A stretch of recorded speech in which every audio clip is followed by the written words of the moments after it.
Goeiemôre klas, ek is juffrou Petto en vandag sal ons leer van selfstandige naamwoorde. Die doel van hierdie les is om selfstandige naamwoorde te leer ken. Dit is ook om selfstandige naamwoorde in sinne te gebruik om pret te hê en leer en ook vroegtydig leer wat selfstandige naamwoorde is sodat dit makliker kan wees om te lees en te praat. Wat is 'n selfstandige naamwoord? 'n Selfstandige naamwoord is die naam van iemand of iets. Dit help ons om te weet wie of wat in die sin gebeur. Wanneer ons weet wat dinge is, kan ons beter daaroor praat. Ons kry verskillende selfstandige naamwoorde.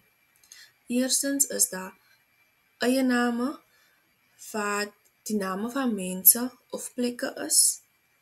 Soortname is goede soos appel, 'n boek, 'n rugsak, 'n potlood